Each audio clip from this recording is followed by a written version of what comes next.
HorrorPress.com, a space for horror fans to connect and share their opinions on horror and its many forms. From movies, TV shows, video games, and more, HorrorPress.com, a blog created by horror fans for horror fans.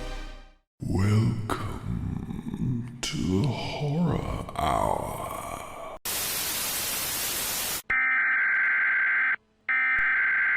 We interrupt our program to bring you this important message. Breaking news, everyone. Hi, I'm legendary author and journalist Gale Weathers, here on behalf of the Horror Hour, letting you know you have a chance to win a digital copy of Scream 2022. All you have to do to win that digital copy is follow the Horror Hour on Twitter, subscribe to their YouTube channel, and leave a comment on the Radio Silence interview with your Twitter handle. This competition will close on Sunday, March 6th, so leave your conscience at the door, sweetie. You're not here to be liked, you're here to win. Now move your ass! Gale Weathers signing off. Hello and welcome back to the Horror Hour, the show where we discuss, debate and disagree on all things horror. I'm one of your hosts, George, and I'm joined by my fellow co-hosts today. We've got a full house. We've got Yutaka. Hello. We've got Liam. Hi. You always just say hello normally. No. Okay. It's more fun if it's different. Okay, sure. All right. And we've also got Yusuf with us today. Hi, Yusuf. Hi. Jesus Christ. This is why we're not getting a TV show. But today we're also joined by people that are a bit more important than the ones that I've just introduced. We are joined by, I'm going to say it. We are joined by Radio Silence, aka Matt, Tyler, and Chad. Hello, guys. How are you? Welcome back. It's lovely to see you. What's going on? Hey, it's good to be back. Thanks for How having are me. you guys? We're doing good. We're excited. We're thrilled that you're here and that we can talk about Scream openly. And because, of course, last time we saw you was just before. I think actually Yutaka was the only one who had seen the film at that time because he got to go. So we were really pressed that we hadn't got to see it, and he was sat on all this information that we didn't know. But we're super excited. So thank you. How's it been post? I mean, Yeah, I mean, it's been great. You know, it's been a whirlwind, and it's been great just hearing from people who, you know, the movie worked for and who it resonated with. And, you know, at the end of the day, that's what we set out to do. So people liking it has meant a lot. It's also nice to hear from the people who it didn't work for, which we get a little message every now and then. We get plenty of that. you kind of hear from them more. Well, they're Wait, always really caps, quick. So Yutaka, were you able to keep all spoilers to yourself? Did this group did they bludgeon any of the story out of you, or were you just like totally sealed lips? I would not ruin the experience for them. If they asked, I totally would, because I spoil things for myself all the time. I'm that person who will read the last chapter of a book, but I won't spoil it if they didn't ask. So and they didn't. So I had nobody to talk to about it. So that was frustrating, but I still got to see it early. So I won't complain. On an island. And we're straight spoilers from here on out. We can talk spoilers. Oh, yes. All of it. This is the spoiler We've alert. been out for a little bit. Let's get into it. Definitely. Well, we'll start And it's with streaming for free now. So yes, literally today we're dropping it on the day. Oh my God, no, don't. But it leaked, didn't it? We had some things to say about that. Yeah. I'm not happy. So we're not talking about that. We're talking about the fact because today when we drop this will actually be the release of the digital. So for people who are watching, you better have sorted yourselves out and gone and purchased it, because sort yourselves out. Appreciate that. Yeah. But anyway, enough about those people. I think we should dive into the questions. And our first question actually is from our correspondent in the field, Miss Gale Weathers. Miss Weathers, I believe you're coming through. Ever heard the phrase, I wrote the book on this? Hey. Amazing. Look at that green jacket. Holy cow. All right. I got my bangs. I got the full look ready to go. Hell yeah. That's a full Gale Weathers right there. Yes, I am. My name is Mera Mangle, but I am the Gale Weathers of drag. So if y'all need a drag queen for the sequel to stand in the background, do whatever, I am Paul Abdul, forever your girl. amazing. Amazing. Fantastic. Yes. Fantastic. Yes. So a question I had, because I'm going to get this thing going here, and this will be the most professional question you'll get this whole thing. Just FYI. True. At what point in the process do you know that you have a fan favorite character at hand? And does that change your like what you're planning on doing going forward in terms of filming, and then also for the sequels. Does that change anything for the sequels if you have a fan favorite? I think it's a great question, because I think fan favorites are different for everybody, right? Like, I think part of the fun has been finding out who resonates with whom and what that kind of thing is, and it's what we experienced as fans in the original. So I think in our movie, it's really fun to see people be like, Team Amber, Team Tara, Team Sam, whatever that is.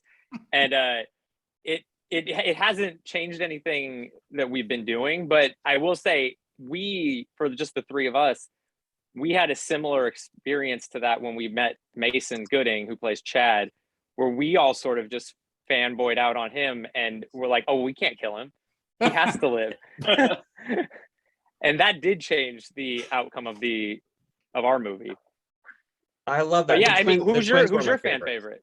Well, Mindy, of course, Mindy. Mindy. Yeah, I love Mindy's incredible. Yeah, Mindy's incredible. She's incredible. It's so tricky though, because like us. These movies are like, you also can't get too precious, because like the fun of them is that everyone's, that everyone's at risk. So that's the kind of fine line now to walk, is how do you fall in love with characters, but then also be willing to maybe do the unthinkable. And that's, I think that's just the fun of a Scream movie, right? That anyone can go at any moment is kind of where the tension lives in so many ways. But it has been really fun to watch. There's a character that everyone can kind of see themselves into a certain extent, right? I think that's what was so great about the originals and what works with this one as well. And we love that that's in the, in like the fabric of what is so cool about these movies and what's so accessible about them. Yeah, who's totally. Everybody else's favorite? Just curious. Yeah. Sorry, I love Gale. Wes, did you say? Wes, yeah. Oh, Okay. He's a So it sucker for didn't a go twink. well for you guys then. That was a hard Sorry. I mean, I make no, or I'm always very vocal. It's Mindy, because I love Jasmine Savoy Brown, and just some of the line delivery, amazing. So good. Incredible. There are so many takes of Jasmine that were just like incredible that, it was kind of like a hard thing to even narrow it down, but she kind of just crushed every single scene she was in. We just had to make sure that it was all matching. And like we found, Mindy through her, but she embodied that character inside and out and just really brought everything she had to it. And I mean, she's a tour de force. She's just such a personality and such an incredible performer and actor and human that it's, I think just really shines through. So we're going to just you do you, and this let's have fun with this way. She's next level. There is a very fun scene between her and Melissa on the outtakes. Yes. Ooh, so excited. Did you guys have an idea when this was happening, like as you're filming it, that Mindy was going to end up being a huge fan favorite for folks? Yeah, I think so. Yeah. Yeah, that I think part of what was so fun and crackly about her character was really on the page. It's it's the character that's like aware that everyone is in the movie. There's something so fun about having that person invite you into the experience and invite you into the kind of meta language of the movie in a way that's just impossible to not fall in love with. And then, of course, you see Jasmine kind of take what was on the page and interpret it the way that she did. And look, that was a character that we saw a lot of tapes for. And when we saw hers, it was like, oh, well, this is obvious. Like, yes, yeah, we did it. We found our Mindy. Yeah. Oh yeah, that's amazing. Thank you guys so much for letting me join you. I'm going to head out of here. One last question before I go. Okay, so Ready or Not was your first huge movie. Is there any other movies that you plan on making with titles of Fuji songs? Yeah, that's a good question. Or any other ones you would have? Now. Yeah. We're gonna make our way slowly through the catalog. We've got a lot of movies. Title or tagline, it'll be on there some way. Yeah. I love it. Well, thank you guys for letting me join you, and have a good time. So good to meet you. Good to meet Thanks. you. Bye, Gale. Glad you got to see me. we'll jump into the next question, which is from me. I'm going to get this out the way and done with because it's just the easiest way. It's like ripping off a band-aid. Of course, Scream 6 has been officially announced, which is super exciting. I mean, I think we all knew it was going to come, but it's nice that we can now officially all say it. And I know, of course, you can't tell us anything, but can you tell us something? Scream 6 has been announced. Why don't we tell you who the killer is? Yeah. I mean, we're not going to share it with anyone, obviously, you know, it's absolutely... Way to bury the lead on that one, George. But no, how did it feel to be able to finally be able to get that one and be like, yes, this is happening? It's so good. So good. I mean, look, I think anytime you have an experience like the one that we had making something, which there are always so many obstacles and so many variables and so many personalities and so many ways for it to go wrong. When it goes right, you just hope that you can work with the same or as many of the same people as is possible on the next project, whether it's in the same franchise or on something else. And I think we're so lucky that, I mean, not only do we get to play in the franchise that we love so much again, but that we get to work with the same, you know, the same group of people. And we have so much confidence in what all of those people can do creatively on their own. And then you combine forces. And I mean, it's honestly, it's going to be like returning to camp. Like we talk about the process of making this last one every day. And we're so thrilled that we get to go back and do it again with everybody. I just cannot wait. So since you can't give us anything on Scream 6, is there anything that you can tell us about the digital release and home release of Scream? Is there any like goodies? You've already obviously mentioned that there's an outtake for Jasmine, but is there anything like any sneak peeks for the fans or any fun tidbits? Yeah, I think when the digital release comes out, there's a couple of really great featurettes that Paramount and Spyglass put together that included us in the legacy of what Scream is and what Wes Craven did with the originals and what Kevin Williamson brought to it too. And it has a nice little history of Scream and walks us into our current iteration of it.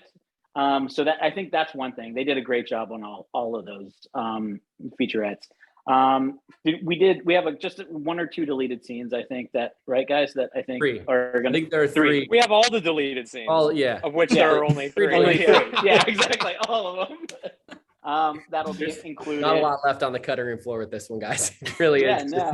I know there's this whole thing online about like we said what our original like assembly edit runtime was, and people were like, "What? There's 30 minutes of footage that." Yeah. That's really not how that works. We should There's make it hundreds of hours of footage, but trust me, you don't want to see it.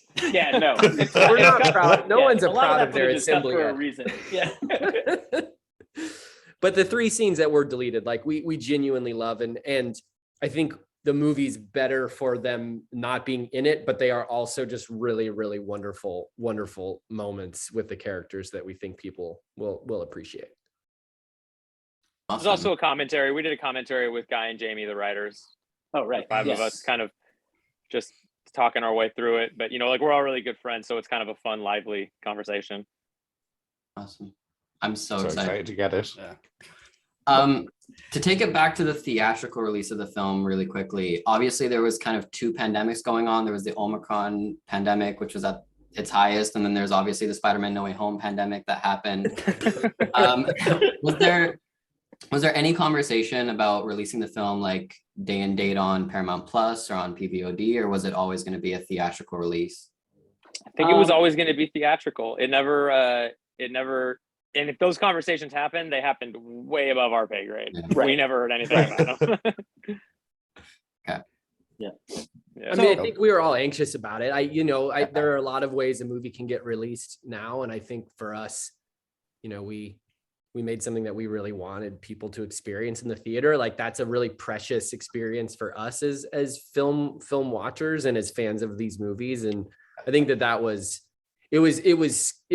honestly just scary to see that, oh fuck, there is a chance that could be taken away from the experience of this movie. And we're we're glad that the people that went out were doing it safely and that it ultimately got to release in theaters. You know, like we've had a lot of really wonderful, you know, comments from people who have said, it felt like I was back in the theaters in the 90s watching movies when I was younger, which is really just like the highest form of praise that we could return people to a very specific moment in their past where they felt the sort of nostalgia of watching movies in a different way. And it's been cool to be able to be a part of that experience for people.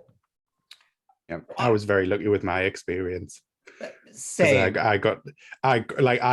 My first day out of lockdown was the day it released in the UK. So I was just running out of self-isolation, like, get me to the cinema now. It was the opposite for me. I was in Toronto, so we just went into lockdown when the film came out. So right. An additional 2-3 weeks to see it. Thankfully, everyone here kept their mouth shut and didn't spoil anything for me. Rude. Very nice people. I mean, I got spoiled. Yes, I mean, I think there were only 6 other members of, I guess, press in the theater, so that was an experience on its own just to be back in theaters. But to like have that experience where I felt like I was the only one there watching was amazing. Not getting to talk about it was rough. But I'm curious, as I watched the film and what you all thought, I'm going to change this up a bit. Which kill from the franchise has gutted you the most? Gutted you. I got an easy. I mean, for me, probably easiest, but Randy. Just. Yeah. I just didn't like seeing Randy go. Yeah. Fuck. I mean, look, Dewey. Yeah. I wasn't including ours. Are we including ours? Yeah. You can include yours. He went out like a champ, though. Yeah. I would say Dewey for me too if we're including ours. Yeah, Dewey is definitely it for me. And Drew, I mean, I think Drew too, but that's sort of like maybe the lowest hanging fruit because of just how surprising. Not Drew, not Dewey. What are your guys? Oh, easily. Jennifer Jolie. Parker Posey was hysterical. It's just because the line delivery between her and Gale was amazing. So I was bummed.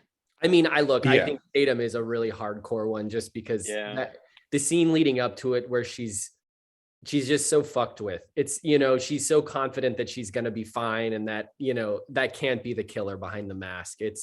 That's such a mega moment, I think, in the franchise, her going out via garage door.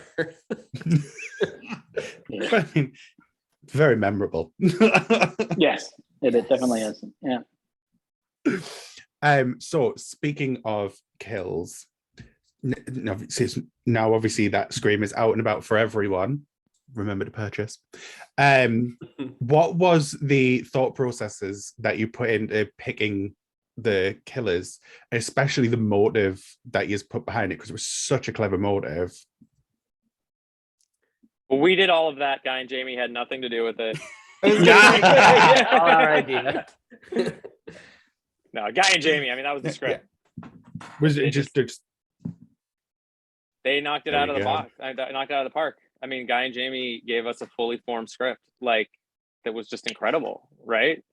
Yeah, and I think that they the thing that they did is, and they took something that we all know exists, and they found a new way to kind of sharpen it and define it, and how to fold it into the very sort of specific universe that Scream movies exist in. And I mean, I think for us, we've been having those conversations around man, what's happening with fandom? This is crazy. And certainly also recognizing that we're members of that community, right? We're huge movie fans and are certainly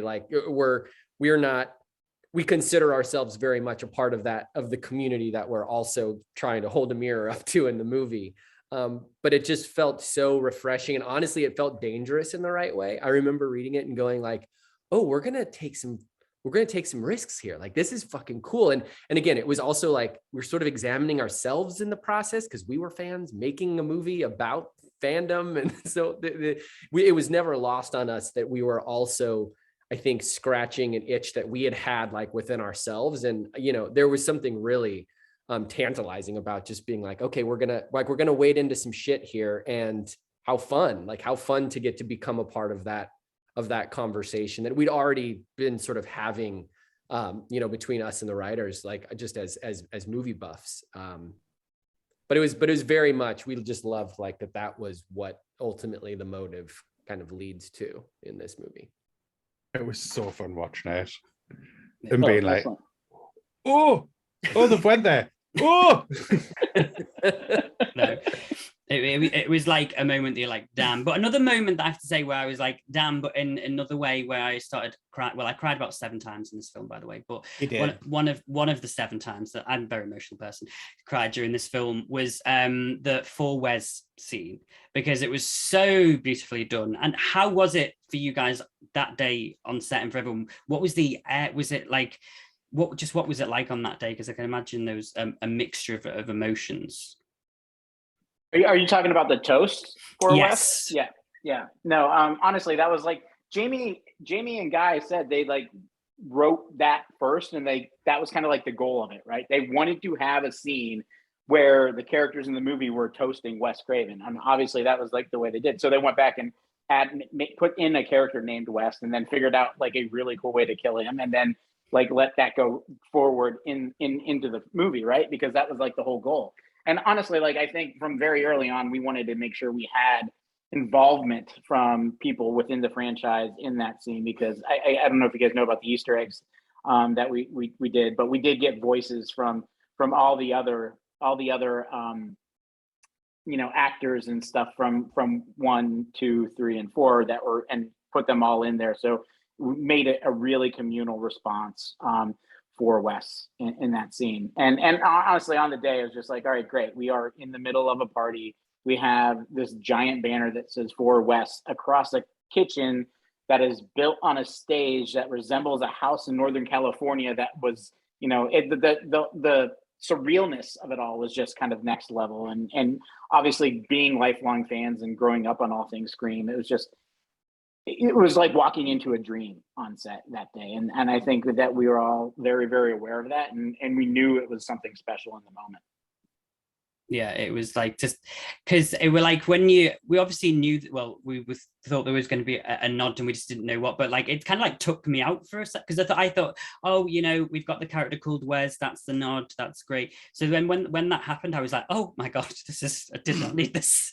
It was beautiful, and I'm glad it's cool to know that was like a starting point in the script. And talking one last thing about the script, and this is like for you guys though, do you have a favorite quote from this movie? Because mine, I talk about this quote every single day that I can, and mine is Miss Judy, with when she's asked what her favorite scary movie is, and she says, I prefer animated films and musicals. That to me, I'm gonna get that tattooed on my face, because that is the best. Makes me laugh every single time. Yeah, every single time. I mean, there's so many dudes. Like I mean, holy shit, it's Ghostface is one of my favorites. Thank you for leaving the cup is another really great. Oh my god.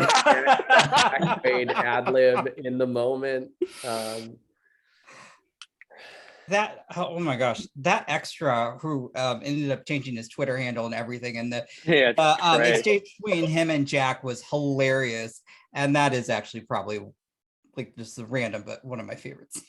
Yeah, that scene. The fun thing about that is that Jack ushering all of the people out of the party that's the whole take, and we had that in the cut for a really long time, and then at a certain point, you're getting into the nitty gritty of making sure that the pace is right and cutting.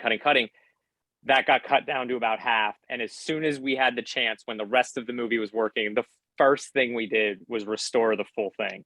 We're like, no, it's going back in, and we put it all back in, and that's what's in the movie. Because we just loved it. Like for us, that was the kind of tone and the texture of the movie that you want, where you're really living in the moment with everybody. And Jack's just, knocking it out of the park as he does.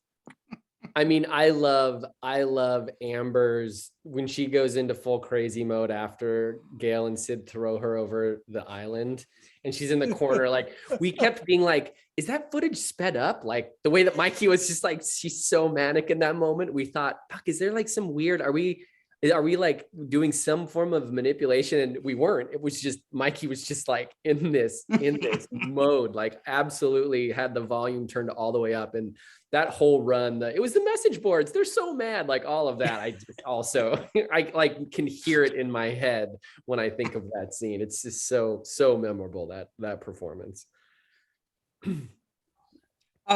It's funny because it's Reddit as well, or message board. So I loved it after the movie came out to see now how everyone interpreted that. But I'm curious then, with the amount of Easter eggs that have been in this film, and has there been one that nobody's caught on to yet? It's a good question. There's lots of little, I wouldn't call them Easter eggs, but like little like things that are kind of planted, you know, like I think one of the things that's fun for us is always seeing all the movies that all of the previous Scream movies reference, you know, obviously Kirby's monologue being one of the better, or the more like the better examples of that. But like we have a lot of movies placed throughout it. We have a lot of movie references that I think are just kind of there. They're not, I wouldn't call them Easter eggs. They're just thoughtfully placed things that mean something to us. Like there's people under the stairs is in it a couple times. Stuff like that I mean, to our knowledge, I'm sure people have seen it, but you know what else? I mean, talked about, Matt, is on Dewey's fridge. Yes, this is there you go. All these pictures. Again, I wouldn't call this an Easter egg, but yes. Yeah, this is just a personal, like, so a picture of Matt's cats and my dog Hank are on Dewey's fridge. Love it. We had sort of talked about building this backstory for Dewey where he's like the kind of dude that takes in strays and just like takes care of them and like feeds them and loves on them.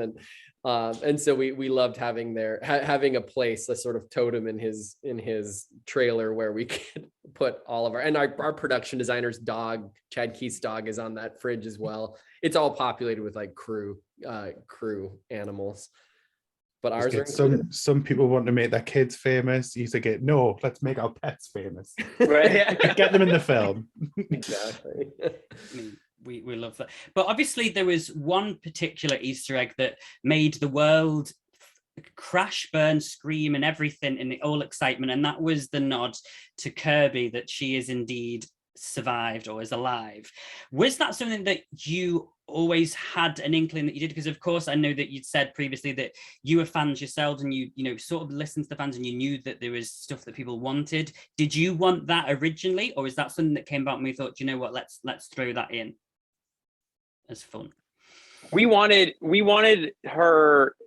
to say that she was alive kind of from the beginning. We just didn't quite know how. We actually had talked to Hayden for when we were in Wilmington, and the decision was made that kind of shoehorning her in as a character wasn't the right move because it wouldn't do Kirby justice. It would be like, hey, look, Kirby's here, and then she's out, and that's not that fun. You know, we didn't want to like waste it. And so that once we got past that, we kind of all were like in the back of our heads, just like, we've got to find a way to, you know, to do this. And we didn't quite know how. And then when we got to the YouTube page, which wasn't the original iteration of what Jack was watching, it just felt like it was like instantly like, oh, and then we have Kirby on here, and this is a twofer. We solved that problem too. It was great. There's also in one of the deleted scenes, there's a Kirby missing poster on the wall. I don't know if you're going to be able to actually see it in the scene, but we definitely put it up. It's behind Mikey and Jasmine. They're like sitting outside in the police station, and there's a missing poster behind them that was for Kirby, but it didn't make the movie. Okay. That's interesting though. Which by the way, we would have had to VFX once we found the place to put it put her in YouTube. You had to cut it out. It was kind of and then we'd have had to explain why we needed extra money for VFX, and that would have been a mess. Would have been a fight. But it's great. No, everyone was so excited about that. Also, I did like that you guys brought in Deadbeat. James and Chelsea. I was dying. I was honestly, I was first press screening and I'm like, can I make noises? Because I was the only one laughing in the theater. And I was like, am I gonna get in trouble? Because I'm really enjoying this film. And I see some people just like watching and like writing down and go, oh, okay, well, all right. And then after it's all done, I was like, that was fucking great. I go, Oh, okay. Well, I didn't get that from you guys, but okay. Cool. No, we love them so much. They've been they've been supporters and friends of ours for a while. But I think what we love so much about them, and again, as Matt said, that YouTube page wasn't originally going to be a YouTube page. It was Jack was watching Stab 8. The Richie character was watching Stab 8 originally, and we I think ended up feeling like at that moment of the movie, it felt like there was a better, more specific way to kind of hit this idea of what fandom is, and maybe kind of show a little bit of like a step towards the idea of what, like, quote, toxic fandom could be. And the thing that we love about James and Chelsea is they're so far outside of that, right? Like we're all aware of those websites and those YouTube channels that just, it's clear that they don't love movies and they're just like all about this thing fucking sucks and this is why. And I think James and Chelsea, they do such a good job of expressing their opinions, even when they don't love something, in a way that still is like really, really intelligent, really kind, and really, really smart. Like they're just very conscientious people. And so we loved the idea of not only getting them to be involved, but getting them to play the version of one of those kind of shitty, ultra mean, like film critique channels. And they were super, super game. It was so much fun building that with the two of them. Yeah, I was laughing pretty hard at that. I am kind of curious from each of you, if, we talk speaking of Kirby, if you each could bring back a character dead or alive in some way fashion, who would it be? I love Stu. I mean, honestly, I'd just be like Stu for sure for me.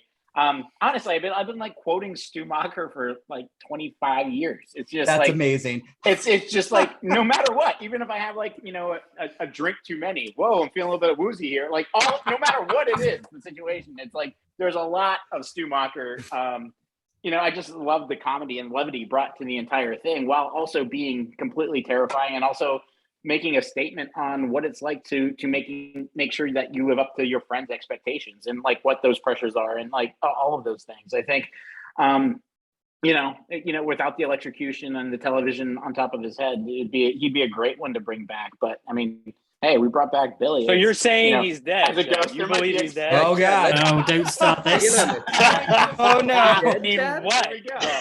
So looking at the YouTube page, who knows?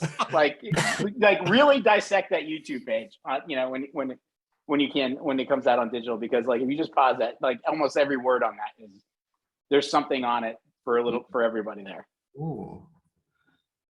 Yeah, I mean Jamie Kennedy. I mean Randy is another one that I think we just love that character. And by the way, I think we had the experience of getting to know both Jamie Kennedy and Matt Lillard a little bit over the course of making this, and they are both just the fucking greatest dudes. Lillard is like, he has Stu energy in real life. I mean, he is such a trip. Just the couple lines of ADR we got from him for the movie. Fuck, I wish we could share him on the digital release, guys. The run, he gave us like an 8-minute run of different ad libs for Flamethrower Ghostface. Are just one more batshit than the next. I mean, he is a next level awesome dude. I'll go with Drew. I just feel like Casey Becker, you really get to know her so well in those first 12 minutes, or I'd say the first six minutes maybe before shit goes crazy.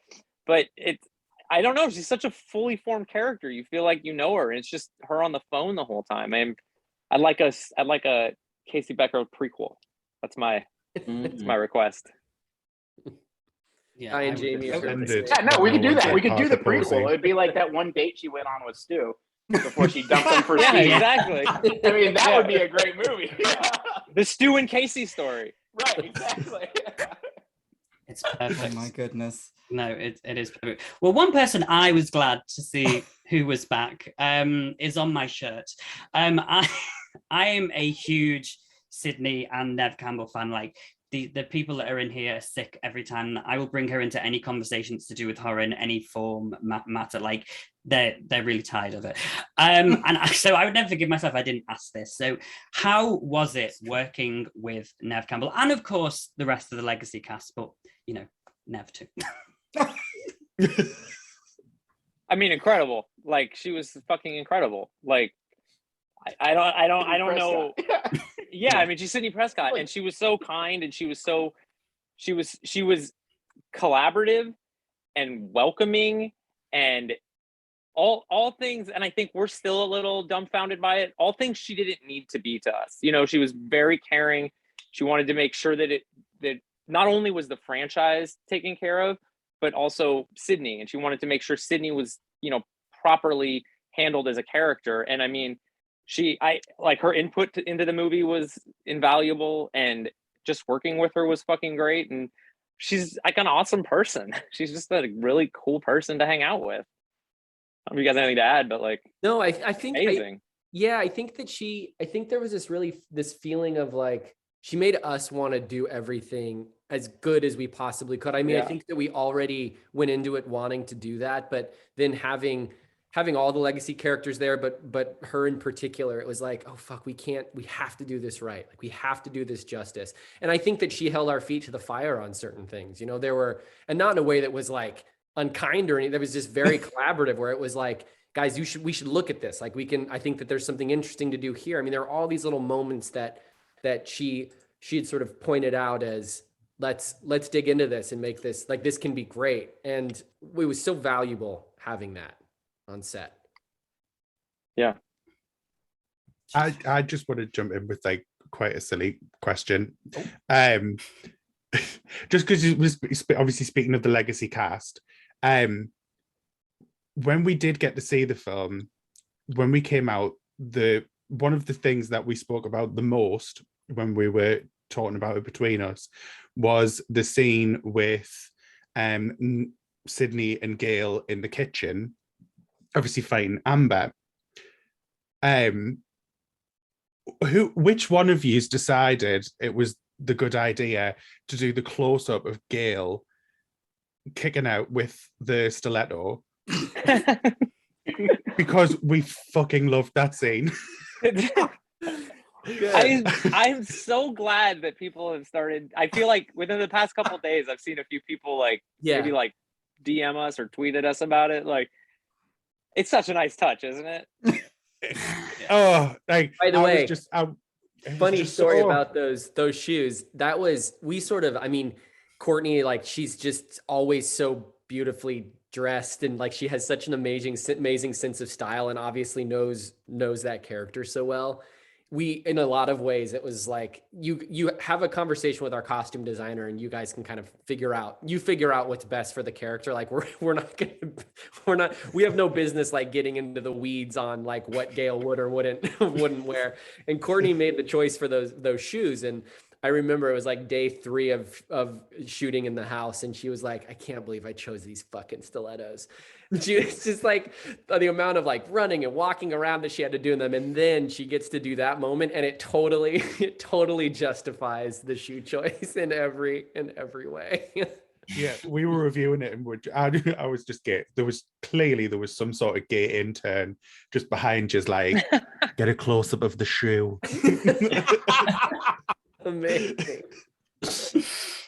That whole sequence though, like, I think that was, I think it's pretty honest to say that was like one of the most difficult and kind of anxiety producing things to shoot, because you're taking these two actors who you've idolized for so long, and you've got them on the floor in a kitchen. You have another actor on top of them. Like, it's like really, it's one of those moments where the making of it is just, there's nothing sexy or glamorous about it. Like, it's just really like, it's people like with their hands on each other. It's like in an awkward position because you don't have a lot of space for the camera. It's a lot of like, are you comfortable? Like, do we need, I mean, it just is like, it's a clusterfuck in every way, scenes like that. And they were just so game. It was so fun to like watch Courtney get choked and wrestle with Mikey, like all of that stuff. You could tell that for as difficult and as kind of anxiety producing and nerve wracking as it was for us, that they were also just like having a really good time and like knew that they were in a Scream movie. It was really fun to just watch them be so comfortable and honestly be so comfortable with us and what the movie was, to just go there and make those moments as big and as fun as they are. I was actually really shocked when they threw Mikey across the island. I was like, what the fuck just happened? Actually, that whole leading up to that, the killer reveal, I will have to say, I think everyone in the theater was like, because that was one of the best kills because it was so unexpected. And then I started laughing and I'm like, well, now I look inappropriate because I thought that was great. Amazing. Yeah. Well, you should have seen Mikey walking around on set with a bait handgun in the back of her pants, like just waiting for the pocket. It was like pretty funny. It's like, oh boy, hope nobody sees that part of it, because she just has this like gun hanging out of her back pocket. That is the definition of a ham sandwich, guys. The kind of thing where 3 hours after you see the movie, you go, wait, how did nobody see the giant 6-shooter that Amber was carrying around the entire time? Bridesmaids answered that question. Just goes in the crack. Oh my God. Something I also enjoy about the franchise, also just because I remember the 90s, I love the soundtrack. For the next film, just, if you could, are there any artists you would want to have spotlight or, on the soundtrack, if you could, aside from, obviously, when I heard Red Right Hand, I lost my shit on that one too. Link 80? I feel like we part of the fun of this for us was finding all of this stuff, and a lot of those artists are artists that we liked previously, and then some of them are people we found for ourselves during the process of trying to find it. We had like I think one of the things that was really nice is that we didn't have anybody kind of breathing down our neck being like, you got to put top 40 in this, you got to put only the biggest names. It was like, what works? So we spent so much time just listening to playlist after playlist, just digging around Spotify, trying to find shit that we like and that was interesting. And we actually had the music department at Paramount was great. They sent us a lot of stuff. I think that was part of the fun of it, because we love soundtracks from when, again, like you're saying, like the 90s and stuff in the 80s, when the soundtrack was as big a deal as the movie. Yes. And I think we all found a lot of the stuff we like on soundtracks. And it wasn't always just the soundtracks that were the top 40 shit. It was like, oh, here's something I've never heard before, and now I'm interested in it. Like I had never heard Leonard Cohen until Pump Up the Volume. And then my dad was like, oh, well, let me show you about Leonard Cohen. But it was like, I think it's fun finding stuff on soundtracks. So long way of saying nobody specific, but open to literally everything. Yeah, and I think nobody's specific, but we will always spend a huge amount of time making sure that feels right. We're very happy that there's been the response to the music in this movie, I think, is we were hoping that it would kind of catch on and that people would appreciate what we put together. And we're very thrilled that, with the artists that we got and that, it's had the response that it's had. I think it was the right way to spend that time choosing those songs and being as selective as we were. And the Santigold song that's not released yet is great. Hopefully it comes out soon. It's so good.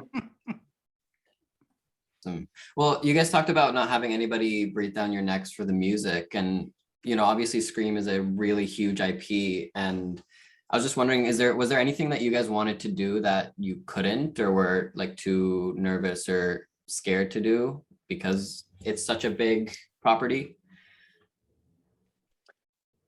I don't think so. You guys, we had a pretty good relation. Like we have a really good relationship with our producers, and it's very collaborative. I mean, one of them wrote the movie, and it's all very much, what's the best thing for the movie, full stop. Let's just aim at that. And, we all support each other in a really nice way. And I think, one of the things that we've talked about a lot is the idea that what specifically Scream does as a movie or as like a franchise and within the like language of Scream is that it has to take risks and it has to kind of challenge your expectations a little bit. So the stuff that would maybe in a normal movie, like if we were stepping into the shoes of, I don't know, some other franchise would feel risky, on this we were like, oh fuck, we have to, like, that's like the Billy one's a good example. That felt very risky, having you know, a hallucination of Billy Loomis felt like, is this just outside of the bounds? But that was, you know, and it was actually Kevin Williamson who told Jamie, the writer, that's the reason you should do it, is because it is pushing the limits and it is a risk. Yeah. And like, take that risk, you know? You shouldn't have taken a risk with Jack Quaid though, because I am not happy he's not going to be back. Neither are we. Neither are we. Honestly, it's the worst. It's the hardest thing making these movies is that you can't.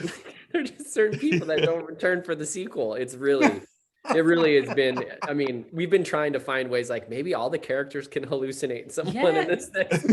Maybe Sam can just have a like, you know, she can just have a back catalog of, because it's her ex-boyfriend, so it could imagine Billy and Jack Quaid ghosts interacting. Totally. We've been texting around that gif of the Star Wars gif of all the dead Jedis. Maybe we just have that scene, you know, they all a wink and a nod to all the dead. It sucks when characters fucking die. I mean, my son just watched Force Awakens for the first time this weekend, and when Han Solo died, I am not joking or exaggerating, went, no! He's 5. And he was like, is that the end of Han Solo? And then I told him he comes back as a Force ghost, and he goes, what's a Force ghost? And I was like, I'm not really going to explain it, but he's back, and it made him feel better. He was like, okay, cool, he's not dead. He's still, his spirit is still a part of the world. And I was like, even at 5, I was like, he was really hurt that this character is not going to be around anymore. Mm-hmm. So he was stabbed through the middle of the chest and dropped into a bottomless pit on an exploding planet. It's like, pretty solid. He's way dead. He's dead in a lot of them. It was the proper reaction, I'll be honest. I was like, you really felt that. Dude, you should get him a Twitter account and he can express his opinions about River tweets would be great. You should definitely do that.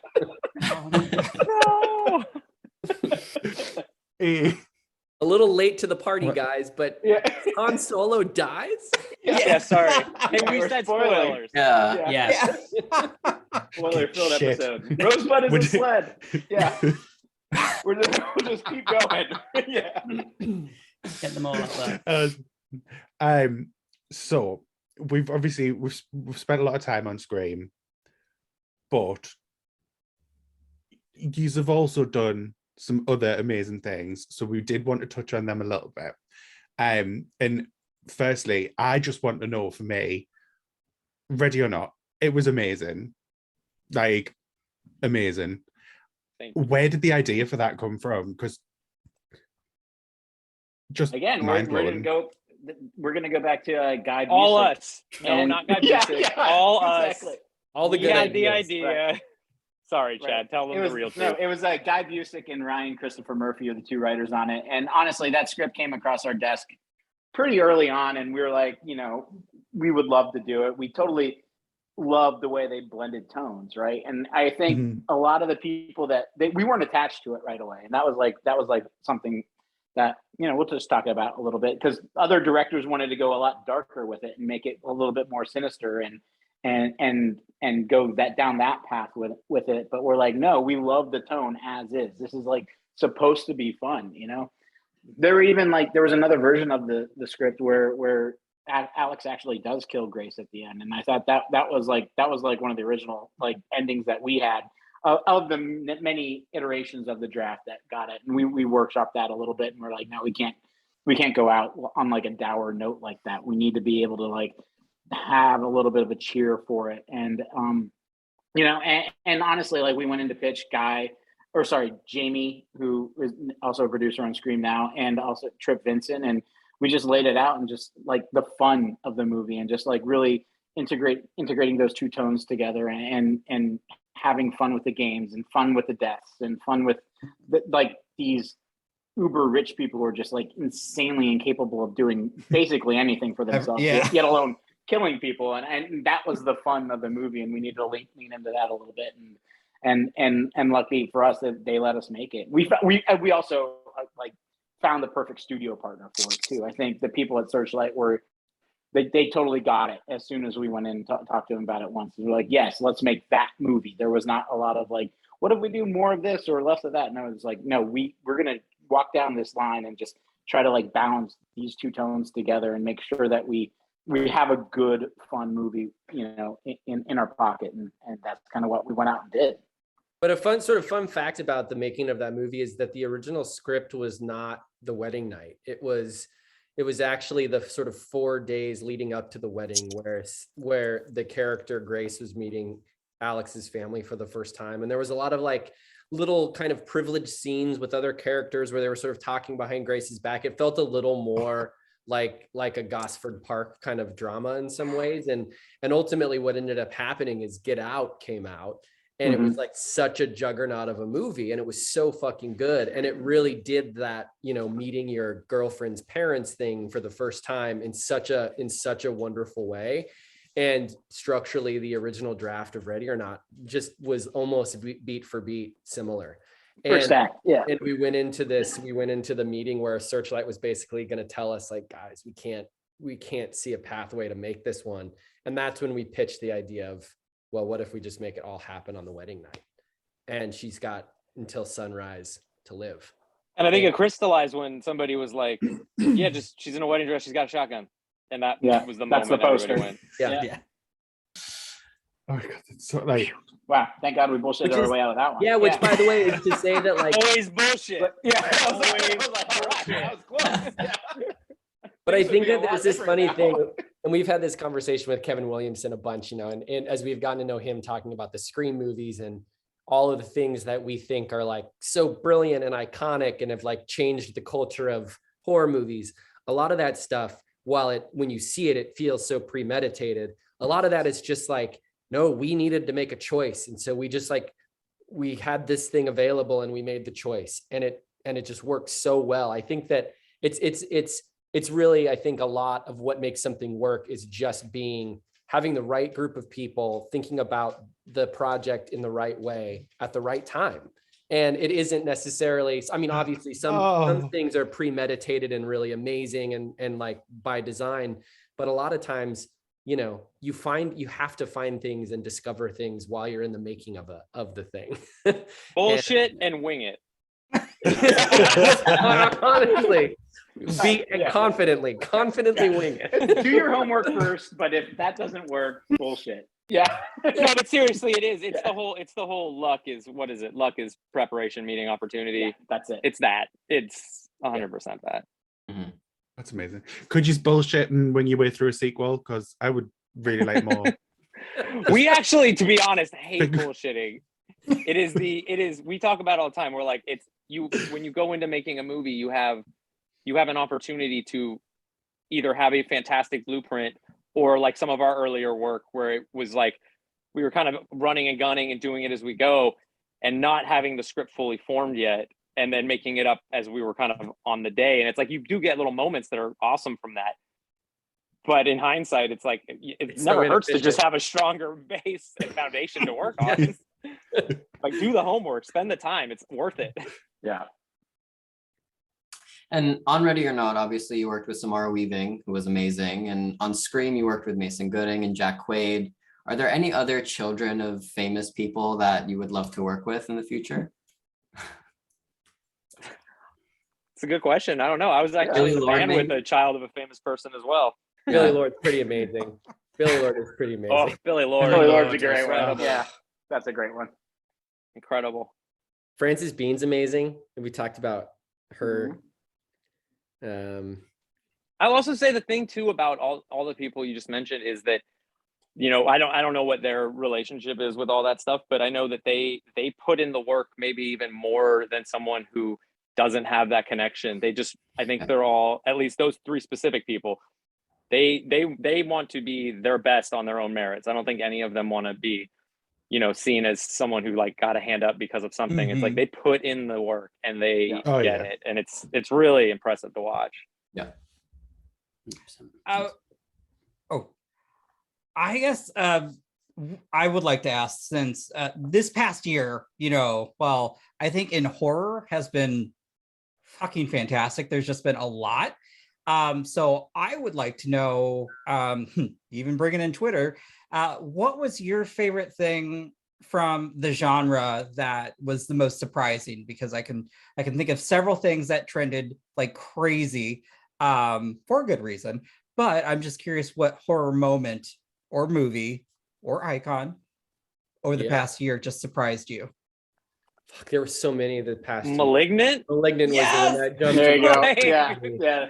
And because it was it was like only James could make that movie. Like he's the only person that the studio would trust with an idea that's that crazy, and then only he could deliver on that idea the way that he did, where it's like soapy and campy and like weirdly like doing the strangest thing in the most confident possible way. And that movie is fucking great. I've rewatched it a couple of times now and it still holds up. When that fall from the ceiling was a moment that I will never it's like, what an insane kind of collision of moments that scene was. Yeah. What else? I'm gonna go with Squid Game, because I enjoyed Squid Game a lot, and obviously they, as a series, you have an entire first episode where you just get to build out the characters a little bit and the dilemmas that they all are about to face, and then offer this insane and incomprehensible like way to get out of these predicaments that they've found themselves in by the first episode. But I think just overall, it was emotionally there, but to be visually stunning as well. I love the corridors, like when they would leave the bunk area and head to the playing field and stuff like that. It's just like, it's absolutely something you never see in genre, and it was just so much fun and just heartbreaking at the same time. I think they did a great job encapsulating all of that. I mean, Werewolves Within's another one that we loved. Seriously, Werewolves Within, great. That was a lot of fun. Night House is another one that I just really Night House. There you go. Love Night House. Yeah. If Josh Rubin could hurry up and get Darkman, that would be the best thing ever. They need to just give it to him. Let's do really it. Give it to him. Let's go. Seriously. Perfect for it. Yes. Yeah. There was one other one. I'll share mine because I think the marketing, once the movie came out on Shudder, VHS 94, the fact that everyone, and Chloe was like, yes, please send in your artwork. Hail Ratma. Trust. Yeah. and just seeing all the images and everything coming out from that. To catch on. Like, what an amazing moment. Yeah, incredible. So cool. And it couldn't happen to a better filmmaker. Chloe's just like one of the greats. Yeah. And honestly, just seeing VHS live again is kind of like really cool for us, because we weren't involved with like the other ones too. So it's just, now that it's back, and Shudder's planning to do one or two more possibly, and just putting that together now. I like, honestly, since we've been on the Zoom, I think we've had like 3 emails about like filmmaker treatments coming in and stuff like that. And the Slack line is just like blowing up all over. Like, I don't know if you guys use Slack or not. We don't. So it's like, oh wow, there's like a message on Slack. What the hell does that mean? But we're very excited to be working with like a new group of filmmakers, and I think that's the fun of it all. I think it's going to be really neat. Just to continue that on a little bit. I mean, I'm happy. It was my favorite film of, aside from Scream.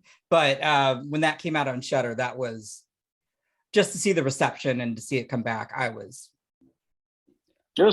fun. Shudder really understood it, and they embraced what it was. And I think, I'll credit to Brad Miska and Josh Goldblum on getting that up and running at Shudder, and finding the right filmmakers for VHS 94, and honestly, like us, Bruckner, everybody else involved are just like, all right, this is an incredible group of people, and these stories are really, really fun.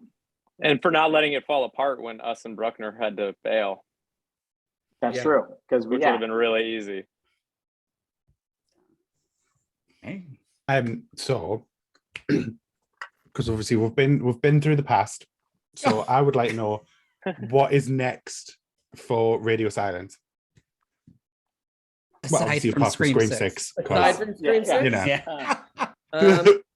Yeah, I mean, we've got a couple things that we're writing on, that original ideas that we're hoping to get up and running, that are all kind of in the same big sort of crazy genre blending world.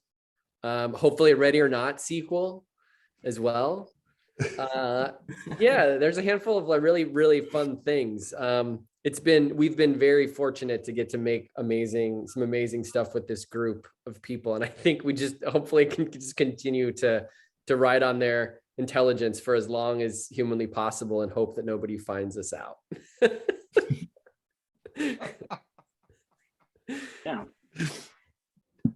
Well, then I just a great way to end it, and slightly somewhat cheesy, but I do have to ask then for each of you, and I'm sure you've been asked this a bunch, so I apologize, but what is your favorite scary movie?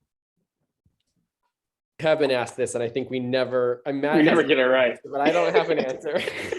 I always go back to my kind of initial, like, my entrance, which was Elm Street, where it was okay. You know, I still watch it probably at least once a year. It's you know, and admittedly, part of that is like nostalgia, and part of that is just but I fucking love it. It's a fucking incredible movie. Film. It still works. It's still scary. It just does all those things, you know. And I think, you know, we don't have Scream without Elm Street. Like, it's all in the lineage.